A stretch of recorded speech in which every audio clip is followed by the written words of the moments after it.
Listo. Listo. Buenas tardes, mi nombre es Sofía Mesa y junto con mi compañero Camilo Estacio vamos a presentar el capítulo del libro Desarrollo de habilidades gerenciales, en este caso sobre manejo de conflictos y la negociación gerencial. En esta parte vamos a iniciar explicando los fundamentos del conflicto y la forma en que éste puede entenderse dentro de una organización. El conflicto puede definirse como una tensión o incompatibilidad real o percibida entre los intereses, las necesidades, los valores o emociones u objetivos que tengan dos o más personas, inclusive a nivel interno. Es importante aclarar que no siempre pues, se necesita que exista un problema real para que haya un conflicto. Muchas veces basta con que una persona perciba que otra está interfiriendo con sus intereses o responsabilidades. Por eso, dentro de una empresa, los conflictos pueden surgir entre compañeros, entre áreas, entre jefes y colaboradores o incluso dentro de las mismas personas.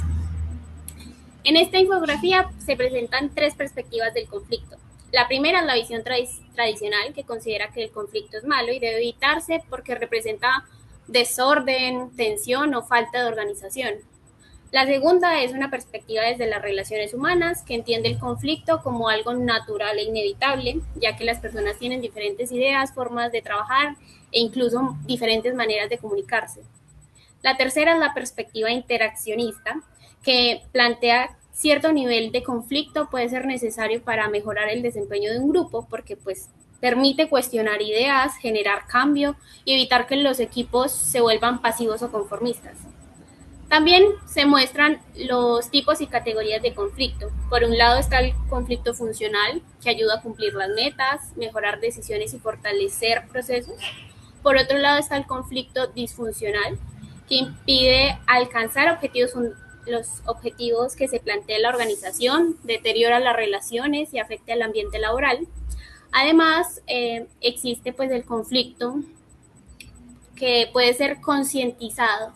Cuando las partes saben que existe, puede ser contingente cuando surge por una situación accidental, desplazado cuando se evita el verdadero problema que genera el conflicto y se lleva pues el tema hacia otro lado, latente cuando está oculto pero puede aparecer en cualquier momento, y falso cuando nace de rumores, malentendidos o percepciones equivocadas.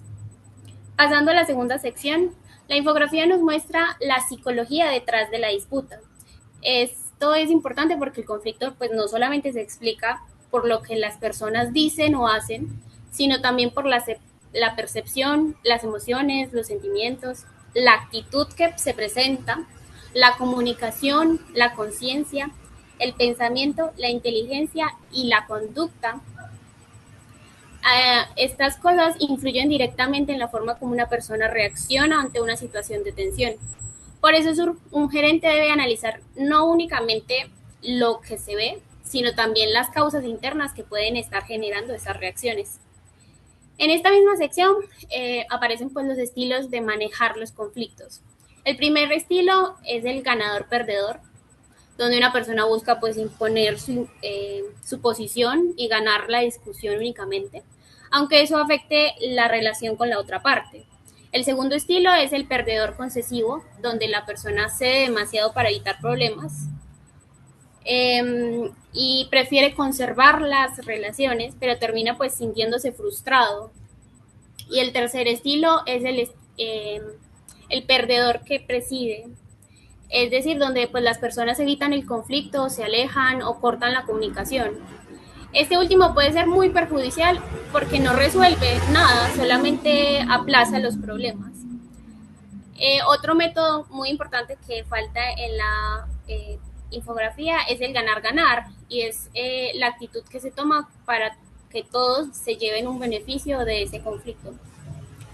También mencionamos aquí los mecanismos de defensa, que son esas reacciones inconscientes que las personas pueden usar para disminuir la ansiedad, la tensión o la inseguridad frente a un conflicto. Entre ellos está la proyección, la introyección, el desplazamiento, la represión, la conversión, la inhibición, la racionalización, la forma reactiva y la sublimación. Estos mecanismos muestran que muchas veces las personas no reaccionan desde la razón, sino también desde emociones, miedos o experiencias previas. Y esto es porque el ser humano no es racionalizador, sino que racionaliza cosas. Y es por esto que un gerente debe tener en cuenta muchos aspectos antes de tomar decisiones. Um, Esto por un lado, Camilo. Siguiendo con la temática, entramos a mirar lo que es la negociación, que la negociación se define como un acto ético, psicológico y comunicativo cuyo fin es la búsqueda de acuerdos que satisfagan a las partes implicadas. Entre eso tenemos las características primero tenemos las características del negociador, que una se debe destacar por conocerse a sí mismo, debe tener un alto nivel de autocontrol y autocrítica para ser un negociador exitoso. Entre las principales características tenemos que debe ser anticipador, anticiparse a los hechos, estratégico, mirar la forma de forma macro, de forma grande, saber qué quiere y para dónde va, ser justo, ser asertivo, ser abierto, flexible. La negociación requiere de mucha flexibilidad, no puede ser tan drástico, tiene que ceder, retroceder, dar. Creativo, proactivo, no puede quedarse solo, esperar solamente los resultados que dicen las partes. Tolerante, debe ser, debe tolerar la frustración, el hecho de que no pueda acordar o llegar a un acuerdo en la primera parte, pues debe seguir insistiendo. Debe ser honesto con las partes, ético y debe ser abierto. Y debe tener una gran claridad de las ideas. Las conductas o actitudes que deben prevalecer durante un proceso de negociación o el decálogo de las buenas prácticas tenemos primero que prevalecen los controles en el control en los intereses y no en las posiciones. Se debe separar las personas del problema. De forma manifiesta y hace explícitas las emociones de ambas partes. La retroalimentación es importante. Se debe estar retroalimentando constantemente la relación, la conversación para llegar a un acuerdo.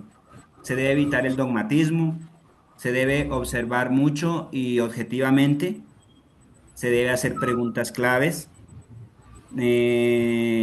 Muchas veces es necesario recurrir al dramatismo para ganar la atención de las partes. Tenemos utilizar la lluvia de ideas para generar soluciones y garantizar la participación de las partes y ser persistente y tenaz sin llegar a la obstinación. Otro punto importante en la negociación es el entorno que lo rodea, el entorno físico, y es muy importante, ya que debe ser un lugar equitativo para ambas partes, que no se sientan invadidos y que se presenten los conflictos. La infraestructura debe ser suficiente para contar con recursos adecuados y sacar avante la negociación. Otro punto es la distancia entre las personas, la forma como se ubican las personas nos dan a conocer en qué actitud tienen para negociar, como por ejemplo cuando la persona se sientan en forma un ángulo, les facilita la comunicación. El lado contrario, cuando se enfrenta frente a frente en una mesa, es una actitud competitiva y defensiva. Eh, También es importante en este entorno lo que es la temperatura, la ventilación y la iluminación. Por otro lado, tenemos lo que es la negociación, la ruta de la negociación, que es el sistema PREP.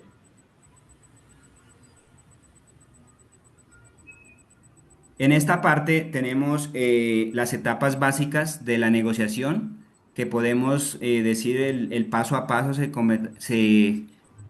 se integraría o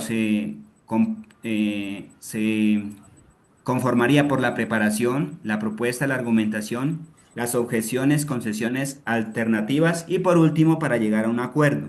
Entonces, en este caso, la preparación, pues se debe preparar el tema, conocer a las partes para sacar con éxito la conversación. Se debe maximizar las alternativas. Se debe tener en cuenta que debemos negociar con la persona adecuada, que tenga la suficiente autoridad para tomar decisiones. Se considera un margen de maniobra. Usted siempre debe tener como referencia o ir más allá de lo que quiere conseguir para evitar decepciones. Tampoco puede ceder ni muy rápido y tampoco mucho. Debe ser equilibrado porque si no muestra debilidad ante ante las partes. Debe estar preparado para decir no en caso de que lo requiera de una forma que sea entendible para las dos personas y siempre hacer que la palabra como negociador sea un vínculo de integración entre las partes y para llegar a un acuerdo. En la preparación de la negociación con el sistema PREP, primero tenemos lo que es la previsión de objetivos, qué queremos lograr, mirar cuáles objetivos son fundamentales y cuáles son secundarios. Segundo, recapacitar sobre el asunto, pues estudiar el tema, prepararse, mirar cuáles son las posiciones de las partes, cuáles son los antecedentes, evaluar al interlocutor, evaluar a nuestras partes, qué quiere lograr, cuáles son sus estrategias de negociación y preparar la propia argumentación, que prácticamente es preparar el acuerdo, tener en cuenta los puntos de las partes y lo que uno ha investigado sobre las partes para poder llegar y consolidar un acuerdo. La fórmula de un argumento sólido se configura o se compone de un enunciado, una prueba y un razonamiento, los cuales el enunciado es la intención que tenemos, la prueba son el testimonio o las evidencias para que nos soporten ese enunciado y el razonamiento, pues la explicación lógica que debemos de hacerle entender a las partes. Por último, tenemos lo que es el desarrollo de la negociación con el manejo de las objeciones y el cierre. Para eso hay unos principios básicos como cómo argumentar esa negociación. Se debe expresar los argumentos con máxima claridad, utilizar expresiones que eviten confusiones, hablar en presente sin dar la ventaja a nadie. Los argumentos deben de tener coherencia. Se debe evitar la ansiedad, la prisa y el exceso de protagonismo por parte del negociador y las reacciones tener en cuenta las reacciones de los interlocutores. El éxito del acuerdo depende de la empatía que tengamos, de la capacidad que tenemos para empatizar. Entonces, en conclusión, podemos decir que es vital escuchar activamente, aclarar las dudas, responder con argumentos sólidos y hábilmente, documentar siempre el acuerdo por escrito para que todo quede claro. Si la persona no está de acuerdo, pues explicarle cuáles son las ventajas que requiere de ese acuerdo escrito. Sí, el capítulo también mencionó varias tácticas que pueden aparecer en una negociación. Algunas tradicionales, como ceder un poco y ganar mucho, la técnica de policía bueno y policía malo, autoridad limitada, es decir, algunos de los intermediadores puede decir, no tengo la autoridad suficiente para tomar o acceder a ciertos acuerdos. Las estrategias del tiempo, es decir, les propongo un acuerdo, pero vence en cierto momento, que eso genera también una presión posiblemente de poder, si en el dado caso que se tenga, o inclusive algún ultimátum. También hay técnicas como la retirada aparente, la oferta de prueba, el principio del salami, que es tomar como concesiones y dar pequeñas dosis, dividir como los objetivos que se tengan en pequeñas cosas. Las reglas escritas, el humor, halagar a la gente, o técnicas de sentir y mejorar que consisten en reconocer cómo se siente la otra parte y luego presentar una mejora, luego mejorar el argumento que se tiene para pues llegar a un acuerdo. Lo importante es que un gerente debe ser capaz de identificar estas tácticas para no caer en presiones innecesarias y responder con preparación, alternativas y criterio ético. Uno de los puntos más importantes del capítulo es el paradigma ganar-ganar. Existen básicamente seis paradigmas de la interacción humana. Ganar-ganar, que gano y pierdas, que pierdo y ganas, que ambos perdemos, o el de ganar-ganar o no hay trato. En el paradigma de ganar-ganar busca que ambas partes pues obtengan un beneficio.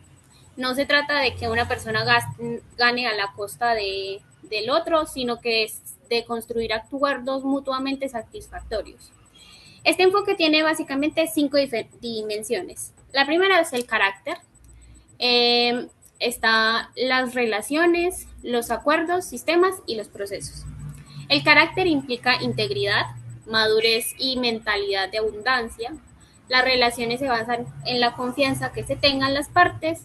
Los acuerdos deben definir los resultados, las directrices, los recursos, la rendición de cuentas y las consecuencias. Como lo mencionaba bien el compañero Camilo, una cosa fundamental en todo tipo de conflictos y las mediaciones que se hagan es que ese acuerdo quede por escrito para que ambas personas tengan como la potestad de saber qué aceptaron y que luego puedan tener consecuencias si no se acatan los acuerdos pues, que se habían tenido anteriormente. Y los sistemas deben apoyar la cooperación y por otro lado los procesos deben también permitir comprender el punto de vista de uno, tanto del otro, identificar los temas claves y crear opiniones de beneficio mutuo. En síntesis, ganar-ganar no es solamente una técnica, es básicamente una filosofía de liderazgo. En conclusión, el conflicto pues es inevitable en las organizaciones y su impacto dependerá de cómo se gestionen. Cuando se manejan los conflictos de forma negativa pueden generar tensiones, desgastes y destrucciones, pero cuando se abarcan con comunicación, preparación, autocontrol, ética y un enfoque ganar-ganar, pueden convertirse en una oportunidad para mejorar relaciones, decisiones y resultados. Por eso manejar conflictos y negociar no son habilidades secundarias, sino que son las competencias esenciales para cualquier persona que quiera liderar equipos de manera eficiente. Gracias. Gracias.